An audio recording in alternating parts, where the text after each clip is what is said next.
Oh, we're back with the 4-1-3-2. This is now the third variation of the 4-1-3-2 we're looking at. And I just want to begin by saying thank you so much for those of you that popped into the stream.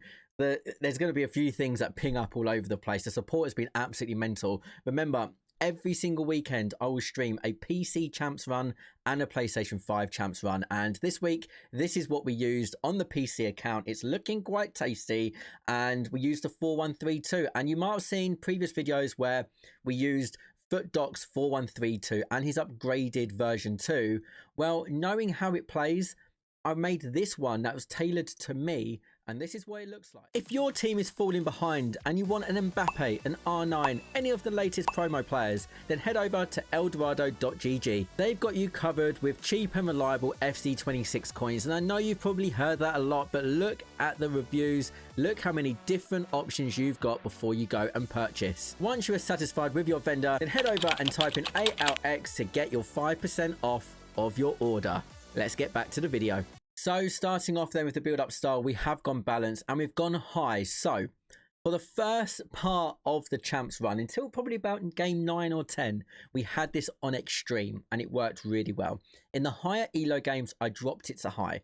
So it depends what you want to experiment with. Extreme works really well, and actually there isn't a lot of stamina drain. If you go down to high, it gives you a little bit more solidity in the team, but you can experiment with both. I think in the trickier games, lower it. In the games that you think you should win, make it higher. Okay, then the roles. Okay, this is really important. So we've still got inverted wing back on both the left back and right back, and they do push up into these midfield spaces. Now, after the patch, if you do have a plus or plus plus, they do actually make that transition a lot sooner. So it depends, because I actually quite like not having the plus or plus plus, because they still move into these sort of areas, the centre mid sort of area. But because they haven't got a plus or plus plus, they do it quite slowly, which means they only really get involved when you've got sustained pressure in the opposing third. Now, if you've got plus or plus plus, they're going to make these movements a lot quicker. So it depends. Do you want those movements quicker? But it's a lot more unforgiving at the back, because they're going to be moving forward. If you lose the ball, you can get caught on the counter.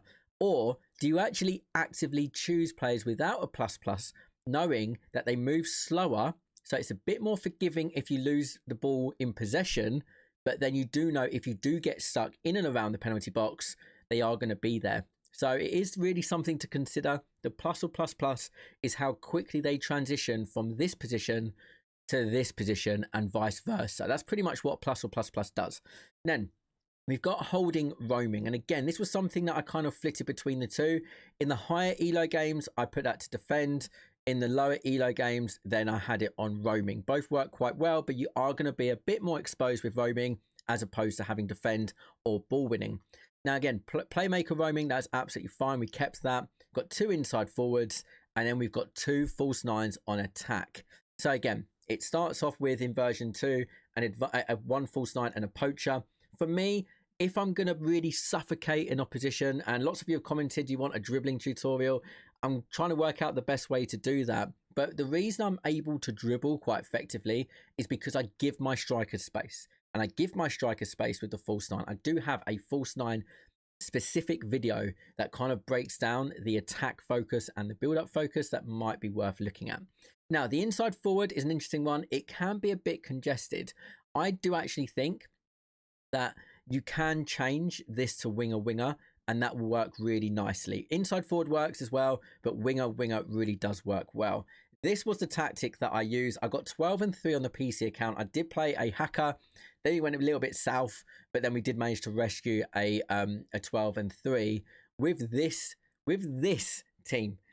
Oh, there we go. Welcome to PC. And we're back to the main team with this team on PC. So as you can see, it's a good team, but it's made up of a few SBC players, Chuck and Bowen, the cheaper ones. And then the rest are literally season progress players or gauntlet players. And we still managed to compete with your Mbappes, your Pinas, your Patellas, all sorts of players that we're playing against. So do let me know if you try this variation out. Remember, I will be streaming again this weekend, PC and PlayStation account, with a different formation and a different tactic on both accounts. So if you do want to check that out and you really want to see how it plays, then come to this weekend. If you want to see how this 4-1-3-2 plays, then you can see in the live playlist, you can just go and see that particular stream to have a look at all the details. A like on this video really does help. Do comment below how you get on with this tactic video. I want to read it. I do respond to all the comments, so I'm really curious to know if there's a particular formation you want to see next as well. That's the place to put it. A sub if you're new. And if you hit the notification bell, I'll love you forever. And I'll see you soon for some more FC26 content. Take care.